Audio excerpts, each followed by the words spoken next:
Personal सवाल है आपसे, आप उनको राष्ट्रपिता कहेंगे नहीं कहेंगे? मैं तो किसी को राष्ट्रपिता नहीं कहूँगा, क्योंकि राष्ट्रपिता एक महात्मा गांधी को कहा जाता है, तो एक तरह से एक टाइटल बन चुका है, तो उनके लिए खास है। अब किसी और को राष्ट्रपिता नहीं कहा जा सकता।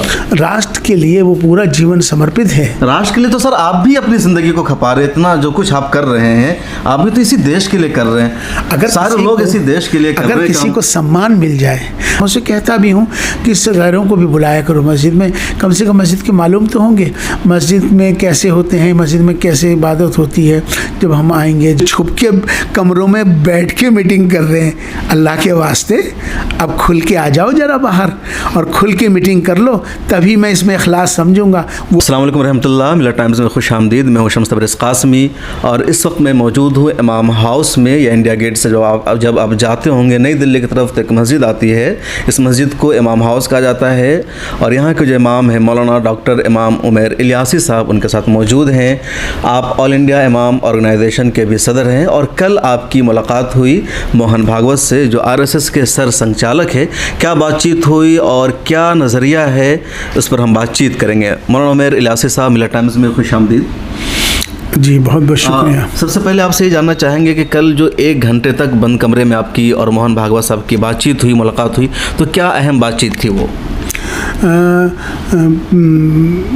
पहली बात तो ये है कि ये कमरा जो बंद है, ये मेरी बात समझ में नहीं आई कि बंद कमरे में, तो इसके जो कि बहुत सारे मायने हैं। कि हमारा तो इमाम हाउस चारों तरफ से खुला हुआ है, इसके 4 रास्ते हैं। दुनिया में ऐसा इमाम हाउस नहीं है कि जिसके 4 रास्ते हों। आने के लिए 4 रास्ते हैं, दरवाजे हमेशा खुले रहते हैं। यहाँ तो दिल भी खुला है, यहाँ तो जहन भी खुला है और यहाँ तो आँखें भी खुली हैं। ये तो इमाम हाउस सबके लिए खुला है, चाहे वो कोई भी आए। तो क्या बातचीत हुई? मैं सबसे पहले तमाम जो मेरे आपके जो दर्शक हैं, जो देख रहे हैं, मैं सबसे पहले उनको सलाम पेश करता हूँ। अस्सलामु अलैकुम व रहमतुल्लाहि व बरकातुहू। देखिए, उनका यहाँ आना ये हमारे लिए बहुत खुशी की बात है। और मोहन भागवत जी अपनी ज़िंदगी में वो कभी मस्जिद नहीं गए थे, पहली मर्तबा जी। वो कभी अपनी ज़िंदगी में यहाँ इमाम हाउस भी नहीं आ पाए थे। अपनी ज़िंदगी में कभी उन्होंने मदरसा भी नहीं देखा था। तो मैंने ही उनसे कहा था, मैंने कहा था कि आप, मैं दावत देता हूँ, मेरी निजी दावत पर मैंने कहा था कि इमाम हाउस तशरीफ़ ले आइए। तो उन्होंने मेरी दावत को कबूल किया। अल्लाह ताला से दुआ करता हूँ कि अल्लाह उनको इसके लिए उनको सेहत दे, तंदुरुस्ती दे, अच्छे रहें। और उन्होंने मेरी दावत को कबूल किया। और उसके बाद उन्होंने मेरी दूसरी दावत को भी कबूल किया, मदरसे की। मैंने कहा था कि यहाँ से आज़ाद मार्केट है, तजवीदुल कुरान, जो कि 1948 से एक बहुत कदीमी बड़ा मदरसा है और जिसमें तकरीबन 300 बच्चे हैं पूरे मुल्क भर से अलग अलग। तो अगर आप मदरसा भी चलेंगे तो हमें खुशी होगी। तो मेरे इस दावत को भी उन्होंने कबूल किया, जबकि यहाँ मेरे साथ वो 1.5 घंटा रहे, यहाँ पर आए। और यहाँ आने के बाद, चूँकि मेरा निजी प्रोग्राम था, कोई प्रोग्राम नहीं था मेरा, वो सिर्फ मुलाकात करने के लिए यहाँ तशरीफ़ लाए थे। आप ये दिखाना चाह रहे थे कि यहाँ वो हमारे साथ 1.5 घंटा रहे। और उसके बाद यहाँ से फिर हम आज़ाद मार्केट गए और उसके बाद वहाँ मदरसे में तकरीबन हम 2 घंटा मदरसे के तलबा के साथ उनकी मुलाकात हुई। मतलब आप उनको ये दिखाना चाह रहे थे जो गलत फहमियाँ हैं मदरसों के ताल्लुक़ से, मस्जिदों के ताल्लुक़ से, तो मोहन भागवत साहब को दिखाना चाह रहे थे कि आप आकर के देखिए मदरसे में क्या होता है, मस्जिदों में क्या होता है, कैसा यहाँ का निज़ाम है। नहीं, ये दिखाने के लिए नहीं होता, और दिखावा किसी चीज़ की अच्छी बात नहीं होती। आप जब कोई चीज़, आपके पास मस्जिद है, मस्जिद नबवी में सल्लल्लाहु अलैहि वसल्लम के दौर में सभी लोग उनके यहाँ आते थे ना। उनके यहाँ मस्जिद नबवी में किसी को पाबंदी नहीं थी, चाहे वो यहूद हो चाहे वो नसारा हो, सभी को आने की इजाज़त थी। और आपकी नॉलेज में तो आपको तो खैर मालूम है, आप कासमी भी हैं, दुनिया की पहली इंटरफेथ कॉन्फ्रेंस भी मस्जिद नबवी में हुई। रसूलुल्लाह सल्लल्लाहु अलैहि वसल्लम ने पहली इंटरफेथ कॉन्फ्रेंस भी वहीं पर करी। मस्जिदें एक ऐसी जगहें हैं, खाली नमाज तो हम पढ़ते ही हैं, लेकिन मस्जिदें हमारे यहाँ जो हम चाहते हैं कि गैरों को भी मस्जिदों में जब हम दावत देंगे, मैं अक्सर इमामों से कहता भी हूँ कि इससे गैरों को भी बुलाया करो मस्जिद में, कम से कम मस्जिद के मालूम तो होंगे मस्जिद में कैसे होते हैं, मस्जिद में कैसे इबादत होती है, जब हम आएंगे जाएंगे देखेंगे। तो मदरसे और मस्जिद का मकसद ये नहीं था कि मस्जिद दिखाना मकसद था या मदरसा दिखाना मकसद था, मकसद उनको बुलाना था। जब आदमी आता है तो सब कुछ अपनी आंखों से मिल करके कैसा तासुर रहा मदरसा तजवीदुल कुरान में? उनको बहुत अच्छा लगा मदरसे में, चूँकि पहली मरतबा वो मदरसे को विज़िट किया उन्होंने, उनके जहन में मदरसे का कॉन्सेप्ट जो भी रहा हो मुझे नहीं मालूम है, लेकिन वहाँ पहुँच के उनको बहुत अच्छा लगा। और 300 बच्चे थे और 300 बच्चों के साथ जब उन्होंने बातचीत करी तो उनमें से एक बच्चे से पूछा कि आप क्या बनना चाहते हैं? तो एक बच्चा उठा, उसने कहा जी मैं डॉक्टर बनना चाहता हूँ। एक बच्चे को खड़ा किया, आप क्या बनना चाहते हैं? तो उसने कहा मैं इंजीनियर बनना चाहता हूँ। उसने एक बच्चे को खड़ा किया, उसने कहा जी मैं टीचर बनना चाहता हूँ। तो ये अलग अलग लोगों की, वहाँ बच्चों की जो राय थी, उन्होंने कहा ये तो बहुत अच्छी बात है, डॉक्टर भी बनना चाहिए और इंजीनियर भी बनना चाहिए, लेकिन मदरसों में तो जब मॉडर्न एजुकेशन नहीं होगी तो डॉक्टर कैसे बनेंगे? इनका ख्वाब कैसे पूरा होगा? ये बच्चा है, इसकी ख्वाहिश है कि मुझे डॉक्टर बनना है, तो बच्चा डॉक्टर कैसे बनेगा? अब वो बच्चा था जिसे इंजीनियर बनने का ख्वाब था, अब वो बच्चा इंजीनियर कैसे बनेगा? उसका तो ख्वाब अधूरा रह जाएगा। तो इसलिए उन्होंने कहा कि ये बहुत अच्छी बात है, मदरसों के अंदर भी जदीद तालीम होनी चाहिए और जिससे कि बच्चे आगे बढ़ें। वैसे तो मैंने ये आपकी नॉलेज में 5 साल पहले तमाम मुल्क भर के तमाम हमारी आइम्मा की जो बैठक थी उसमें हमने प्रस्ताव भी पारित किया था कि मुल्क भर के जितने भी मदरसे हैं उनके अंदर मॉडर्न एजुकेशन आनी चाहिए। इसकी हम हक में थे। रखते हैं मौलाना कि जब उन्होंने एक मदरसा को देखा है, अब मदरसों के ताल्लुक़ से दोनों बहुत ज़्यादा गलत फहमियाँ पैदा की जा रही है, उल्टे सीधे बयानात, ये होता है वो होता है, ये छुपा है, तो क्या मोहन भागवत साहब को स्टेटमेंट देंगे एक मदरसा को देखने के बाद कि मदरसे ठीक ठाक हैं, वहाँ इस तरह का मिजाज है? देखिए वो क्या देंगे या नहीं देंगे मुझे मालूम नहीं है, लेकिन मैंने तो उन्होंने जो मदरसे को जो देखा और मदरसों के जो बच्चों से उनकी मुलाकात हुई तो मुझे लगता है कि एक अच्छी मुलाकात थी और एक अच्छा उनका जहन बना होगा। और चूँकि जब हम किसी को बुलाते हैं और हम इखलास के साथ बुलाते हैं तो उसमें अल्लाह की तरफ से मदद होती है। दारुल उलूम देवबंद या दारुल उलूम नदवा मज़ाहिर के ज़िम्मेदारों से कहेंगे कि उन्हें भी बुलाना चाहिए मोहन भागवत साहब को, ताकि देखें ज़्यादा और इंटरफेथ का मामला और आगे बढ़ेगा, और आप इस पर काम करते हैं। हाँ, ये तो बहुत अच्छी बात है। मुझे तो लगता है कि बुलाना भी चाहिए और जाना भी चाहिए, खाली बुलाने से ही काम नहीं चलता है, जाना भी चाहिए। अब ये कहीं खाली देखिए नहीं, मैंने तो पहले ही कह दिया है इस समय कि मेरी तरफ से मदद हमेशा है और मैं इस बात का हक में हूँ। देखिए मोहन भागवत जी का यहाँ आना, 1.5 घंटे मेरे साथ रहना और फिर मेरी दावत पर, मेरे कहने पर मदरसे चले जाना, ये छोटी बात नहीं है। ये आपकी तो उनसे पहले भी मुलाकात रही होगी? मेरी हमेशा मुलाकात होती रहती है। उनका यहाँ आना मुझे लगता है कि 2 दिलों का मिलना, उनका यहाँ आना 2 व्यक्तियों का मिलना, उनका यहाँ आना 2 संगठनों का मिलना, उनका यहाँ आना 2 कम्युनिटी का मिलना। डॉक्टर उमैर इलियासी साहब, आपसे उनकी मुलाकात हुई पिछले दिनों, और भी कभी मौरशद मदनी से मुलाकात हुई और भी लोगों से, तो मोहन भागवत साहब मुसलमानों के कॉमन प्लेटफॉर्म को क्यों नहीं शेयर करते ताकि आम इवेंट में या आम जलसे में आए और मुसलमानों से बातचीत करें? वो आप ऐसी बात कर रहे हो कि मुझे हंसी आ रही है आपकी बात पर। आप या तो बिल्कुल नादान हैं और या आप क्या कहूँ आपके लिए, आपने कभी नहीं, इसलिए कह रहा हूँ ये बात, कभी आपने दावत दी? मुझे ये बता दीजिए ईमानदाराना। ये सवाल भी आपका सही है ना कि जो हमारे तो जब हम ईमानदार होते हैं ना, जब हम ईमानदार होते हैं ना, ईमानदारी से काम होना चाहिए, जिसमें इखलास होगा ना उसमें अल्लाह की मदद से बुलाया ही नहीं गया उनको। देखिए, और जो भी मीटिंग हुई तो उन्होंने खुद पहल की मुस्लिम दानिशवरों से मिलने की। देखिए, ये जो छुप छुप के जो मीटिंगें होती हैं ना वो अच्छी नहीं हुआ करती हैं। खुल के जो मीटिंग होती है ना उसमें इखलास होता है। इनमें से सब कौन कौन कहाँ कहाँ जाता है ना वो मुझे मालूम है और मुझे सब चीज़ की मेरे इल्म में रहता है, लेकिन वो मैं उन लोगों के लिए ये पैगाम दे रहा हूँ कि अब खुल के भी आ जाएं अगर ईमानदार हैं। आवाम चाहती है कि खुल करके मिले। मैं उन लोगों के लिए ये मैसेज दे रहा हूँ जिनके लिए मुझे देना है, जो छुप के कमरों में बैठ के मीटिंग कर रहे हैं। अल्लाह के वास्ते अब खुल के आ जाओ ज़रा बाहर और खुल के मीटिंग कर लो, तभी मैं इसमें इखलास समझूंगा, वो भी इखलास समझेंगे। जब तक आप छुप छुप के कोई काम करोगे तो इसका मतलब चोरी है।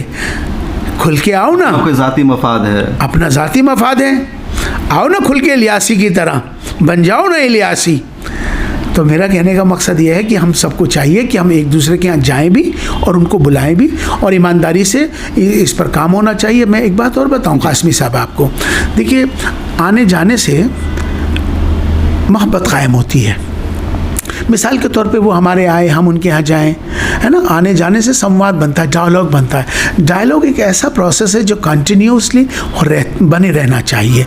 जब हम मिलते हैं ना तो हो सकता है बहुत सारी गलत फहमियाँ होती हैं जो दूर हो जाती हैं, बहुत सारे मिसअंडरस्टैंडिंग्स हैं ना वो ख़त्म हो जाती हैं। तो मुझे लगता है कि मिलने से नफ़रत ख़त्म होती है और वो उसमें मोहब्बत में इजाफ़ा होता है। उमर इलियासी साहब, जब भी मोहन भागवत की किसी मुस्लिम वफ़द से या मुस्लिम दानिश्वरों से मुलाकात होती है तो कुछ शर्तें लगाते हैं कि हिंदुस्तान में मुसलमानों को हम बर्दाश्त कर सकते हैं या हिंदुस्तान में मुसलमानों से कोई दिक्कत नहीं। शर्त यह है कि कभी बोलते हैं वो काफिर का इस्तेमाल न करे, कभी कहते हैं जिहाद की गुफ्तगू न करे, कभी कहते हैं कि मुसलमान अपने आप को भी हिंदू कौम में शामिल करें, तो हमें उनसे कोई दिक्कत नहीं। तो ऐसी शर्तें क्यों लगाते हैं? क्या मुसलमानों को वो किराएदार समझते हैं हिंदुस्तान में?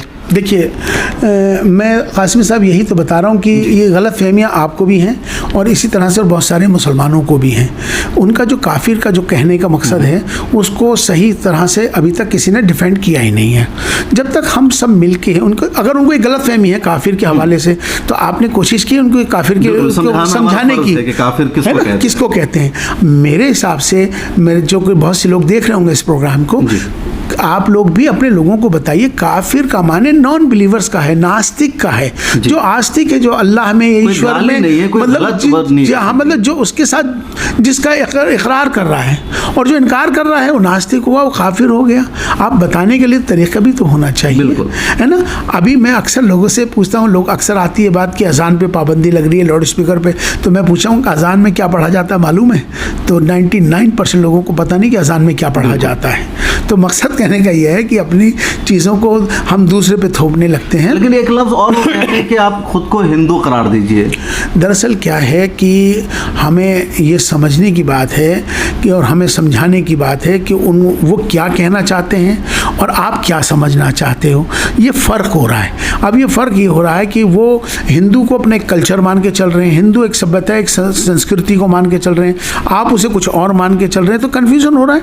तो कन्फ्यूज़न को दूर करने के लिए बैठना पड़ेगा, मुझे लगता है डायलॉग। और ये आने वाले वक्त में मुझे लगता है कि हमें उलमा के साथ एक डायलॉग करना चाहिए और उनके बीच में उनकी तरफ भी कन्फ्यूज़न है, क्योंकि कभी वो हिंदू को कल्चर कहते हैं, कभी मजहब भी कहते हैं, क्योंकि मजहब के कॉलम में भी उनके लोगों का हिंदू लिखा जाता है। उन्होंने, यही हमसे भी बात होती है बार बार, उनको जो गलतफहमी है, मुझे लगता है कि हम सब अगर एक जगह इकट्ठे हो जाएंगे तो मेरा इंशाल्लाह ये एक इरादा है कि हिंदुस्तान के जो टॉप के 100 बड़े उलमा हैं जी, उनके साथ बैठकर तो मैं इस पर उनके साथ डिस्कशन, ओपन डिस्कशन करने वाला हूँ। तो कर रहे हैं आप इसको? जी इंशाल्लाह। ये बहुत अच्छा कर रहे हैं आप, मतलब। और जो आएगा उसकी खुशी की बात है, उसका वेलकम करेंगे।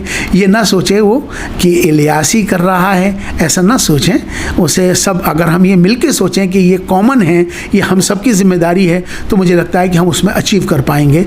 और अगर हम ज़ाती तौर पर उसको लेंगे तो वो ठीक नहीं रहेगा। मेरा इरादा है कि हिंदुस्तान के जो टॉप के 100 बड़े उलमा हैं उनके साथ एक दिन में, पूरे दिन उनके साथ बिठाना चाहता हूँ। बिल्कुल, मेरे ख्याल में जो उलमा कराम सुन रहे हैं, अगर ऐसी दावत दी जाती है तो इसको एक्सेप्ट करना चाहिए, आना चाहिए, क्योंकि जब तक मिल कर के साथ बैठेंगे नहीं, गलत फहमियाँ दूर नहीं होगी। एक दूसरे को समझाना भी ज़रूरी है। और 50% तो मुझे भी लगता है कि गलत फहमियों की बुनियाद पर भी दूसरों की राय अलग थलग बन जाती है। देखिए, अब सच्चाई है, ये बहुत सारी चीज़ें हैं उनको मालूमात नहीं थी। मैं चूँकि अभी आपके चैनल पर कह नहीं सकता, सच्चाई है ये बात जो आपने कही कि कुछ गलत फहमियाँ होता है और हमें भी खामखा की गलत फहमियाँ हैं। तो अब उनके पास एक गलत फहमी है, मैं चूँकि चैनल पे कह रहा हूँ, उनके जहन में कि मदरसों में गज़वाए हिंद किताब पढ़ाई जाती है। अच्छा, अब मैं चूँकि मदरसे से पढ़ा हूँ, मैंने तो वो आज तक मैंने वो किताब सचमुच में देखी नहीं। पता भी नहीं मदरसे के बच्चों को भी कि ग़ज़वा हिंद क्या है? नहीं, मैं सचमुच में मतलब मैं अपने से कह रहा हूँ, मैं दूसरे का छोड़ता हूँ, मैंने वो पढ़ी भी नहीं, मैंने वो देखी भी नहीं। लेकिन अब उनके जहन में तो है ना, अब उसको कौन दूर करेगा? अब इसकी जिम्मेदारी किसकी बन गई? जब तक मुलाकात नहीं होगी आपके पास, जब तक नहीं आएंगे, कैसे आप उसको तक नहीं जाएंगे? दुरुस्त कैसे करोगे? तो मुझे लगता है कि इसको दुरुस्त करने की ज़रूरत है। और क्या उनके जहन में, जैसे ग़ज़वा हिंद है? नहीं, बुनियादी यही बातें हैं जो गलत फहमियाँ हैं कि उनके जहन में लगता है कि मतलब आप खिलाफत की तैयारी में लगते हैं, मतलब आप चाहते हैं कि हिंदू ख़त्म हो जाए, हिंदुओं को मार डालो, और ये इस तरह की जो उनके जहन है कि मुसलमान जो है, ये मुसलमान हिंदू मुल्क का दुश्मन थोड़ी है, आरएसएस का या मुसलमान का कि यहाँ मुल्क का कहाँ दुश्मन है। लेकिन हमने क्या हुआ कि अब पिछले 70 सालों से ये बड़ी जिम्मेदारी हमारे उलमा की थी। मैं आवाम पर जिम्मेदारी नहीं ठहरा रहा, ये उलमा कह रहा हूँ मैं, ये हमारे उलमा की बड़ी जिम्मेदारी थी कि वो अकेले मीटिंग तो करी आए, मगर उन्होंने ये कोशिश नहीं करी कि इन सब के पब्लिक के साथ इन सबको साथ बिठा के मैं इस मीटिंग को कर लूँ। इस वजह से वो नाकामयाब, जो दूरी बनाई उलमा ने। हाँ, उन लोगों की जिनकी मैं बात कर रहा हूँ जो बंद कमरे में करी, वो अच्छी बात नहीं है। अब मैं चाहता हूँ कि अब कमरा भी खुला हो और दिल भी खुले हों और जहन भी खुला हो। ऐसे 100 बड़े उलमा के साथ मैं इनकी बैठक कराने वाला हूँ, और बैठक के साथ इंशाअल्लाह उसमें खैर का पहलू मुझे लगता है कि ज़रूर होगा। और मैं उम्मीद करता हूँ कि मेरी इस बात को ज़रूर समझेंगे, और मुझे लगता है कि इसका फ़ायदा पहुँचेगा, और इस काम को मैं सिर्फ अल्लाह की रज़ा के लिए कर रहा हूँ। बिल्कुल। अच्छा माँ उमैर इलियासी साहब, आपने कल उनको राष्ट्रपिता का, इसमें बड़ा हंगामा बढ़ पाया कि राष्ट्रपिता तो महात्मा गांधी है, उर्दू में बाबा कौम कहलाते हैं, आपने एक और बाबा कौम हिंदुस्तान को दे दिया। कासमी साहब एक बात बताइए, मैं आपसे पूछूंगा, आप ही ने कहा कि महात्मा गांधी, मैंने तो महात्मा गांधी का कंपैरिजन उनके साथ नहीं किया, ये तो आपने मुझे कहा। तो आप बताइए कि मेरी तरफ से ये मैंने उनसे कहा हो किसी से कि गांधी का कंपैरिजन मैंने किया हो, ऐसा तो नहीं है। महात्मा गांधी जिन्होंने अपने राष्ट्र के लिए अपना पूरा जीवन दे दिया, बहुत अच्छी बात है, ये भी तो अपने राष्ट्र के लिए समर्पित हैं। अगर हम इनको राष्ट्रपिता बोल रहे हैं तो इसमें क्या एतराज़ है? आपको एतराज़ है क्या कासमी साहब? मैं आपसे पूछ रहा हूँ, आपको राष्ट्रपिता उनके होने पर आपको एतराज़ है? नहीं, ये तो आप फैसला करेंगे। मैं आपसे पूछ रहा हूँ, हम नहीं चैनल पे आपसे पूछ रहा हूँ, आप बताइए मुझे। मेरी हैसियत नहीं है कि किसी को राष्ट्रपिता होने की या किसी भी होने की सर्टिफिकेट दे सके है या नहीं है। मेरा पर्सनल सवाल है आपसे, आप उनको राष्ट्रपिता कहेंगे नहीं कहेंगे? मैं तो किसी को राष्ट्रपिता नहीं कहूँगा, क्योंकि राष्ट्रपिता एक महात्मा गांधी को कहा जाता है तो एक तरह से एक टाइटल बन चुका है, तो उनके लिए खास है। अब किसी और को राष्ट्रपिता नहीं कहा जा सकता। राष्ट्र के लिए वो पूरा जीवन समर्पित है। राष्ट्र के लिए तो सर आप भी अपनी ज़िंदगी को खपा रहे हैं, इतना जो कुछ आप कर रहे हैं, आप भी तो इसी देश के लिए कर रहे हैं। अगर सारे लोग इसी देश के लिए कर रहे हैं, अगर किसी को सम्मान मिल जाए, अगर किसी को इज्जत मिल रही हो, किसी को राष्ट्रपिता कहा जा रहा हो, तो हमें तो अप्रिशिएट करना चाहिए जी। बिल्कुल, उसमें मुखालफत नहीं करना सर, आंखों पर, सबकी आंखों पर है। देखिए, आप माने ना माने ये आपका मामला है। बिल्कुल, मैंने कहा ये मेरा मामला है। आपको मेरी बात पसंद नहीं आई, बहुत अच्छी बात है, मुझे आपकी पसंद नहीं आएगी, बहुत अच्छी बात है, लेकिन ये मेरा भाव है ना। अगर मैं अपने भाव में अगर किसी को इज्जत दे रहा हूँ तो उस पर एतराज़ नहीं होना चाहिए आपको। एक आखिरी सवाल, जब भी चुनाव आता है तो बीजेपी की तरफ से, आरएसएस की तरफ से कहा जाता है कि मुसलमानों का वोट नहीं चाहिए, ऐसा क्यों? मुसलमानों को खुद से बीजेपी ये लोग क्यों नहीं करीब कर रहे हैं? दरअसल अब आपने सवाल कासमी साहब मुझसे एक राजनीति वाला सवाल कर लिया जो मेरे पास नहीं है। मैं एक मजहबी आदमी हूँ, मैं इमाम हूँ, इमामों का इमाम हूँ। मुझसे तो तुम उस तरह की बात करो जो करने की, अभी राजनीति वाली बात तो मुझसे नहीं हो पाती, क्योंकि राजनीति तो तोड़ने का काम करती है, हम लोग तो जोड़ने वाले लोग हैं। तो अब मोहन भागवत जी को पॉलिटिकल पर्सन नहीं मानते हैं? नहीं, वो कभी पॉलिटिकल पर्सन नहीं है। किसने कह दिया आपको? बीजेपी आरएसएस की पॉलिटिकल विंग है। अरे भाई, और वो आरएसएस के संचालक है। नहीं, वो सामाजिक संगठन है, आपकी नॉलेज के लिए। लेकिन बीजेपी उसी की पॉलिटिकल विंग है, तो मतलब बीजेपी की भी विंग होना अलग बात है, वो खुद पॉलिटिकल आदमी नहीं है, आपकी नॉलेज के लिए। शुक्रिया। तो हमारे साथ थे मौलाना डॉक्टर उमैर इलियासी साहब। आप ऑल इंडिया इमाम ऑर्गेनाइजेशन के सदर हैं। इमाम हाउस में हम बैठे हैं और सारे मुद्दों पर खुल कर के बात हुई, हर सवाल का आपने जवाब दिया। और सबसे ख़ास बात जो इमाम साहब ने कही कि उनके यहाँ भी कई सारी गलत फहमियाँ हैं, जिस उसमें से एक दो का इन्होंने तस्करा भी किया। और गलत फहमियों का इजाला उसी वक्त होगा जब लोग साथ बैठते हैं, गुफ्तगू होती है, एक दूसरे के इदारों को देखते हैं, तो गलत फहमियों का इजाला होता है। अगर ऐसी बात है जैसा कि कह रहे हैं, तो मुझे लगता है कि जो उलमाए किराम है, मिली लीडरशिप है, उनको भी सामने आना चाहिए, डायलॉग होना चाहिए। और डायलॉग की अहमियत हमेशा रही है। बहुत शुक्रिया टाइम देने के लिए, बातचीत करने के लिए। कैमरामैन तमन्ना के साथ शम्स तबरेज़ कासमी, मिल्लत टाइम्स। मिल्लत टाइम्स को आपकी ज़रूरत है, हमारी आप माली मदद करें।